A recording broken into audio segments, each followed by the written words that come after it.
அனைவருக்கும் வணக்கம். கல்லுப்பு அப்படின்னு பார்த்தீங்கன்னா, மகாலட்சுமியினுடைய அம்சம் அப்படின்னு சொல்லி நம்ம நெறைய கேள்விப்பட்டிருப்போம்.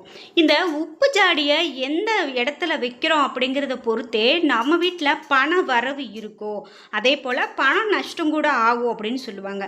முக்கியமா உப்பு ஜாடிய உங்க வீட்ல இந்த திசையில வைத்து, இந்த ஒரு பொருள நீங்க யாருக்கும் தெரியாம உப்பு ஜாடியில மறைத்து வச்சீங்க அப்படின்னா, கண்டிப்பா உங்களுக்கு பண வரவு இருந்துகிட்டே இருக்கும் அப்படின்னு சொல்றாங்க. செல்வ செழிப்போட இருக்கலாம் அப்படின்னு சொல்றாங்க.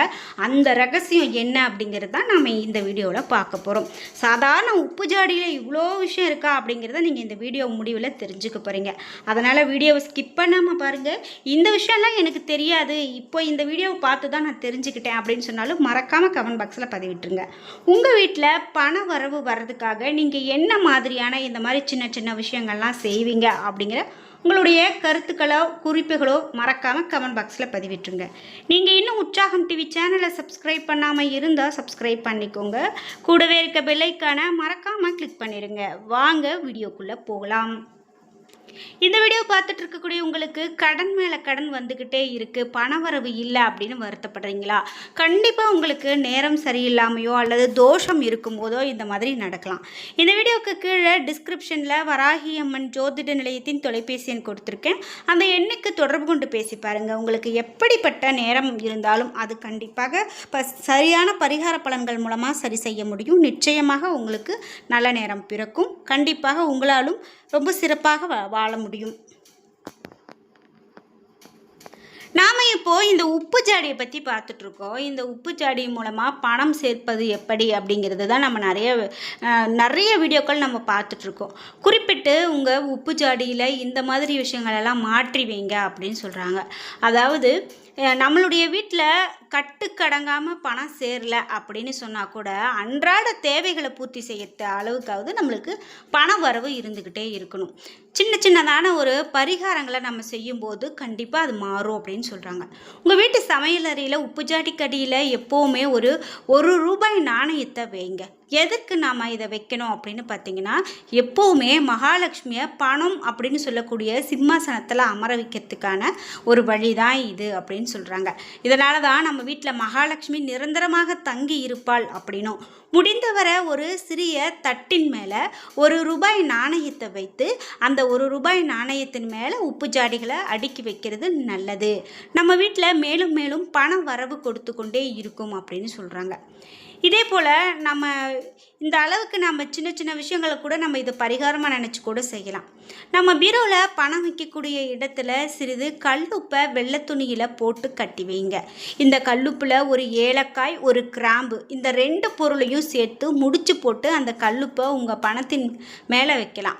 இந்த பணம் உங்களை விட்டு எங்குமே போகாது. பணம் வீண் விரயம் ஆகாது. இந்த சிறிய கல்லுப்பு முடிச்சு உங்களுக்கு பெரிய அளவிலான பணவரவை கொடுத்து கொண்டே இருக்கும் அப்படின்னு சொல்லலாம்.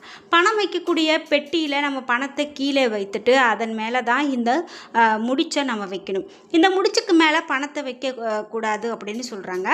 அதே போல் இதை நம்ம நினைவில் வச்சுக்கணும். அடுத்தபடியாக உங்கள் வீட்டில் வெள்ளி கிண்ணம், வெள்ளி டம்ளர், வெள்ளி ஸ்பூன் இதில் ஏதாவது ஒன்று இருந்தால் கூட அதை சமையலறையில் புழக்கத்தில் வைங்க. வெள்ளி பொருட்கள் நம்ம வீட்டில் இல்லை அப்படின்னு சொன்னால் கூட பரவாயில்லைங்க. சிறுக சிறுக பணம் சேர்த்து ஏதாவது ஒரு வெள்ளி பொருளை வாங்கிறது நம்ம வீட்டுக்கு லக்ஷ்மி கடாட்சத்தை கொடுக்கும் அப்படின்னு சொல்லலாம்.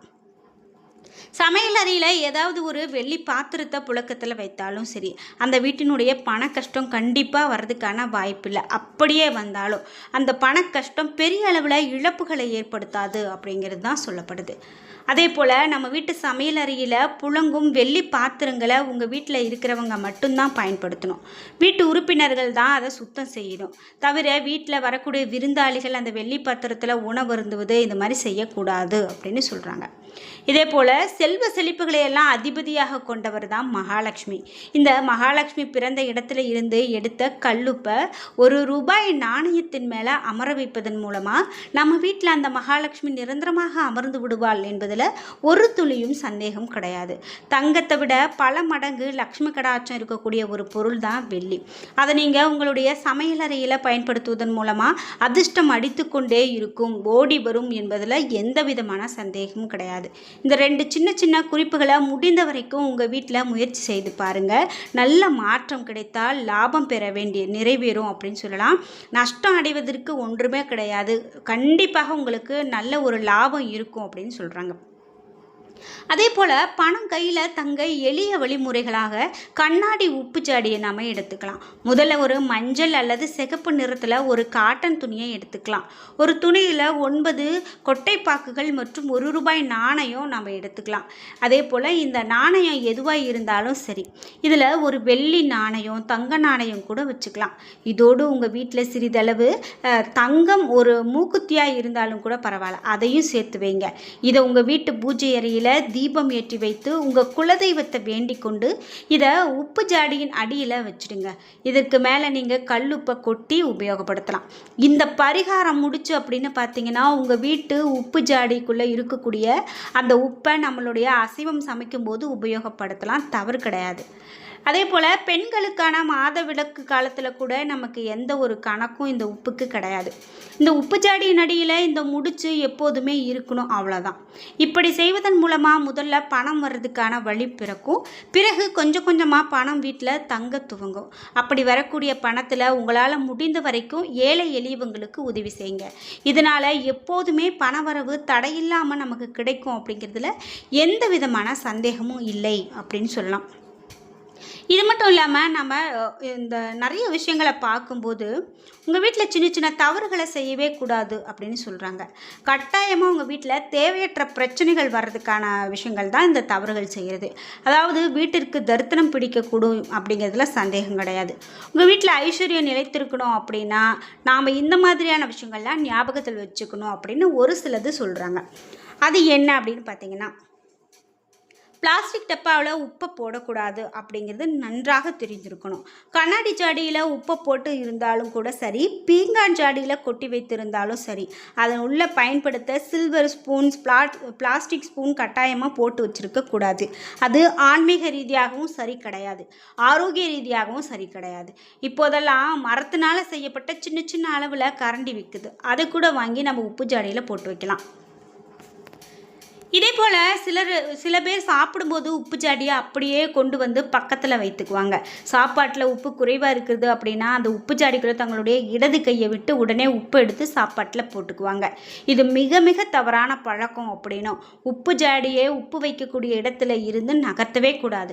தேவைப்பட்டால் அதிலிருந்து கொஞ்சம் உப்பை நம்ம எடுத்து சிறிது பாத்திரத்தில் போட்டு பயன்படுத்தலாம். உப்பு ஜாடி வீட்டில் நாம் உடையக்கூடாது அப்படிங்கிறதுல ரொம்ப கவனமாக இருக்கணும். அது அபசகுணத்தை குறிக்கும், நம்ம வீட்டில் கஷ்டத்தை உண்டாக்கும். இதனால் உப்பு ஜாடியை சமையலறையிலிருந்து வெளியில் கொண்டு வரக்கூடாது அப்படிங்கிறது முன்னோருடைய கருத்தாக இருக்குது. அதே போல் நம்ம உப்பை கொஞ்சமாக எடுத்து பயன்படுத்தும் போது பத்திரமா நம்ம பார்த்துக்கணும். அதே போல் இந்த சில்வர்லேயோ பிளாஸ்டிக்லேயோ அதையும் போடுறத தவிர்க்கிறதே முடிந்த வரைக்கும் நல்லது.